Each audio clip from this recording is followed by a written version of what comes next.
Hello everyone. Once again I welcome you all, and in today's class we are going to continue with the same topic, and that is what we call Age of Revolution 1830 to 1848।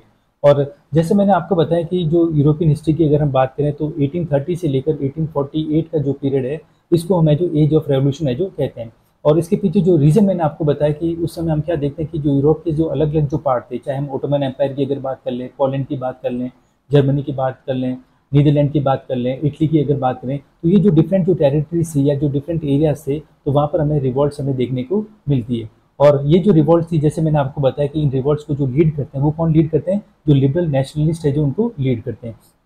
तो उसी chain में हम जो यहाँ पर जो एक नया टॉपिक है जो डिस्कस करेंगे, and that is what we call hunger, hardship and popular revolt. ये टॉपिक है जो आज हम डिस्कस करेंगे। तो जैसे मैंने आपको बताया कि जो 1830s का जो पीरियड था, 1830s का जो पीरियड था वो यूरोपियन हिस्ट्री के परस्पेक्टिव से अगर हम देखें तो वो काफ़ी ज़्यादा है जो हार्डशिप वाला है जो पीरियड था।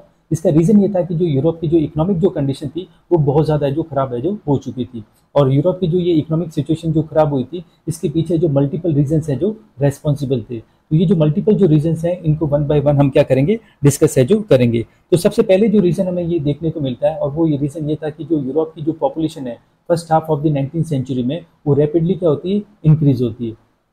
तो इसकी वजह से क्या होता है कि यूरोप के अंदर हम क्या देखते हैं कि जो जॉब सीकर्स हैं उनके नंबर काफ़ी बढ़ जाते हैं, और उस रेट से हम देखते हैं कि जो एम्प्लॉयमेंट है जो जनरेट है जो नहीं हो पा रहा था। तो सबसे बड़ी जो दिक्कत है वो ये थी कि जो पॉपुलेशन का जो रैपिडली है जो मल्टीप्लाई होना, या पॉपुलेशन का रैपिडली है जो उसकी जो ग्रोथ थी, वो एक बहुत बड़ी है जो प्रॉब्लम थी, किसके लिए, यूरोप के लिए। और जो मैंने जैसे आपको बताया कि जो first half of the 19th century में, तो first half of the 19th century से मतलब है जो 1800 से लेकर जो 1850 का जो पीरियड है, इस पीरियड की मैं बात करूँ जब यूरोप की जो पॉपुलेशन है वो तेजी से है जो बढ़ती है। और जो सेकंड जो रीजन हमें यहाँ पर देखने को मिलता है जिसकी वजह से यूरोप की जो इकोनॉमिक सिचुएशन है जो खराब होती है, और वो होता है कि जो बड़ी स्केल पर है जो लोगों का जो माइग्रेशन होता है, और ये जो माइग्रेशन है वो शहरों की तरफ होता है। लोग है जो गांव छोड़कर है जो शहरों की तरफ है जो मूव करते हैं।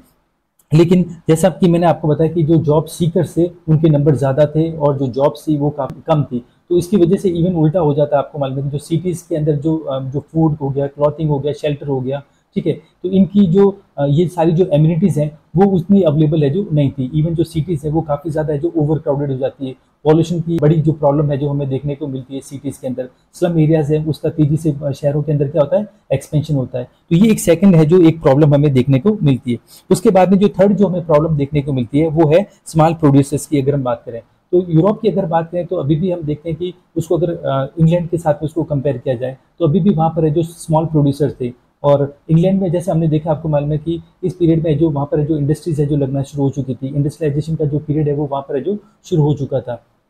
तो उसकी वजह से क्या होता है कि जो इंग्लैंड से जो बनी हुई चीज़ें थी, फिनिश जो गुड्स है वो है जो धड़ल्ले से या बिल्कुल है जो यूरोप के जो मार्केट में वो आने लगे। तो इसकी वजह से यूरोप के अंदर जो छोटे जो प्रोड्यूसर थे, स्मॉल जो प्रोड्यूसर्स थे, उनके लिए सर्वाइव करना काफ़ी ज़्यादा है जो मुश्किल हो गया। क्योंकि इंग्लैंड से जिस तरह से जो चीप मशीन मेड गुड्स आ रहे थे, तो उनसे वो कम्पीट है जो नहीं कर पा रहे थे। और स्पेशली अगर हम बात करें जो टेक्सटाइल प्रोडक्शन की अगर हम बात करें, और अभी भी यूरोप के अंदर जो टेक्सटाइल है वो हैंडलूम से होता था, या जो स्मॉल जो वर्कशॉप होती थी वहाँ पर है जो टेक्सटाइल है जो प्रोड्यूस किया जाता था। और ये बहुत ही कम जो टेक्सटाइल का जो हिस्सा था वो है जो पार्शली है जो मैकेनाइज्ड है जो हो चुका था। तो इसकी वजह से हम क्या देखते हैं कि जो ये जो छोटे जो प्रोड्यूसर थे या जो स्मॉल जो प्रोड्यूसर थे, उनके लिए सर्वाइव करना है जो काफ़ी ज़्यादा है जो मुश्किल है जो हो चुका था।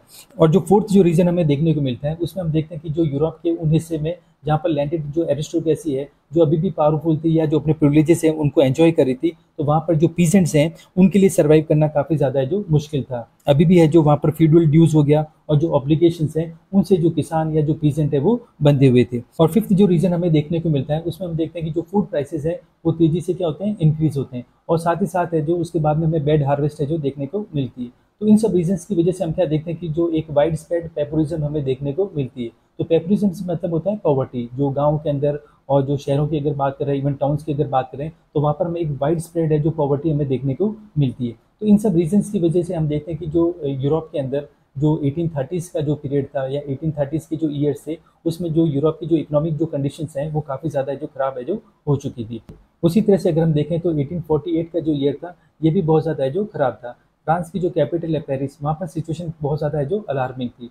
तो वहाँ पर हम क्या देखते हैं कि जो फूड प्राइसेस हैं वो इंक्रीज होने की वजह से, और साथ ही साथ जो वाइड स्प्रेड अनएम्प्लॉयमेंट की वजह से जो लोग हैं रोड पर आकर है जो गवर्नमेंट के अगेंस्ट में प्रोटेस्ट करना शुरू कर देते हैं। और जैसे मैंने आपको बताया कि उस समय जो 1848 की अगर बात करें तो उस समय जो फ्रांस की अगर बात करें तो वो एक है जो कॉन्स्टिट्यूशन है जो मोनार्की थी, और जो लुइस फिलिप है जो वो गवर्नमेंट के जो हेड है जो हुआ करते थे, जिनके बारे में हमने पहले भी डिस्कस किया था कि जो जुलाई 1730 में वहाँ पर रेवोल्यूशन हुई थी, और जो फ्रांस है वो एक है जो कॉन्स्टिट्यूशन मोनार्की है जो बन चुका था। तो उस समय जो गवर्नमेंट के जो हेड थे वो कौन थे? Louis Philippe. तो लुइस फिलिप के खिलाफ है जो एक ऐसा माहौल है जो बन जाता है जहाँ पर वो जो लुइस फिलिप है उस सिचुएशन को है जो टैकल है जो नहीं कर पाते हैं। और उसके बाद में फिर हम क्या देखते हैं कि जब वो भीड़ जो रोड के ऊपर है जो उनको प्रोटेस्ट कर रही थी वो है जो पैलेस की तरफ है जो मूव करती है, और रोड के ऊपर है फिर बैरिकेड्स है जो लगाए जाते हैं। तो फिर हम क्या देखते हैं कि जब सिचुएशन और ज़्यादा है जो खराब हो जाती है तो उस समय हम क्या देखते हैं कि जो लुइस फिलिप है वो फ्रांस छोड़कर है जो इंग्लैंड की तरफ है जो भाग जाते हैं। अब जो फ्रांस की जो नेशनल असेंबली है वो फ्रांस को जो रिपब्लिक है जो डिक्लेयर कर देती है, और साथ ही साथ हम देखते हैं कि जो it granted suffrage to all adult male, जो भी एडल्ट मेल है जिनकी एज जो 21 से ज़्यादा है उन सभी को जो सफरेज है जो दे दिया जाता है। सफरेज इन द सेंस मतलब सभी को जो वोटिंग राइट है जो दे दिया जाता है। इससे पहले हमने देखा था, आपको मालूम है, सिर्फ वही लोग हैं जो वोट कर पा रहे थे जिनके पास में जो जो प्रॉपर्टी ओन करते थे या वो जो टैक्स देते थे, वो लोग ही है जो वोट है जो दे पा रहे थे। तो यहाँ पर भी आपको ये ध्यान रखना कि सिर्फ जो एडल्ट जो मेल है जिनकी एज है जो 21 से ज़्यादा है, सिर्फ यही लोग हैं जो वोट है जो कर पाएंगे। दोबारा फिर हम देखेंगे कि इवन जो विमेंस है उनको और भी लंबा एक स्ट्रगल है जो उनको लड़ना पड़ेगा। उनको अल्टीमेटली जो उनको वोटिंग राइट्स हैं विमेंस की अगर हम बात करें तो उनको 1946 में उनको मिलने वाले। साथ ही साथ जो राइट टू वर्क है ये गारंटी है जो किया जाता है। साथ हम देखते हैं कि जो नेशनल वर्कशॉप है जो एस्टेब्लिश है जो की जाती है। नेशनल वर्कशॉप से मतलब है कि जो गवर्नमेंट ओन फैक्ट्रीज हैं या जो गवर्नमेंट ओन जो वर्कशॉप्स हैं उनको है जो सेटअप किया जाता है, और इनका मकसद ये था कि जो एम्प्लॉयमेंट अपॉर्चुनिटीज़ हैं या लोगों को जो एम्प्लॉयमेंट है जो प्रोवाइड करना है। अब हम एक और पॉपुलर रिवॉल्ट के बारे में है जो डिस्कस करेंगे, और ये रिवॉल्ट है जो 1845 में हुई थी। इसका मतलब ये हो गया कि जो फ्रांस के अंदर जो अपराइजिंग हुई थी या जो फ्रांस के अंदर जो रिवॉल्ट हुई थी वो इसके कुछ सालों बाद में हुई थी। तो यहाँ पर हम बात करें 1845 की है जो बात करें, और ये जो पॉपुलर जो रिवॉल्ट है ये कहाँ पर हुई थी? सिलेसिया। और जो 1845 की अगर हम बात करें तो सिलेसिया है जो उस समय किसका पार्ट था? यह जो पर्शिया का है जो पार्ट था। जैसा कि आप इसको है जो फिगर 12 में आप इसको देख सकते हो कि वहाँ पर आपको देखने को मिलेगा कि जो पॉलिटिकल जो मैप है यूरोप का, और उसी पॉलिटिकल मैप में आप जो पर्शिया को अगर देखोगे तो उसकी जो सदर्न टेरिटरी है वहाँ पर आपको जो सिलेसिया का जो टेरिटरी है या जो प्रोविंस है वो आपको देखने को मिलेगा। तो यहाँ पर जो सिलेसिया की अगर बात करें तो वहाँ पर जो ज़्यादातर जो पॉपुलेशन है वो किनकी थी? वीवर्स है जो वहाँ पर रहा करते थे। और ये जो वीवर्स हैं वो एक है जो रिवॉल्ट है जो ऑर्गेनाइज करते हैं किसके अगेंस्ट में? कॉन्ट्रैक्टर है उनके अगेंस्ट में एक रिवॉल्ट है जो ऑर्गेनाइज करते हैं। और ये जो कॉन्ट्रैक्टर है ये इन वीवर्स को है जो रॉ मटेरियल है जो सप्लाई करते थे, और साथ ही साथ है जो उनको ऑर्डर है जो दिया करते थे। लेकिन कुछ रीजंस की वजह से हम देखते हैं कि ये जो जैसे कि पूरे यूरोप के अंदर है जो अनएम्प्लॉयमेंट की सिचुएशन काफ़ी ज़्यादा है जो वाइड स्प्रेड थी, तो उसका जो फ़ायदा उठाकर ये जो कॉन्ट्रैक्टर थे ये इन वीवर्स के जो पेमेंट्स हैं उनको क्या कर देते हैं? रिड्यूस है जो कर देते हैं, उनको कम कर देते हैं।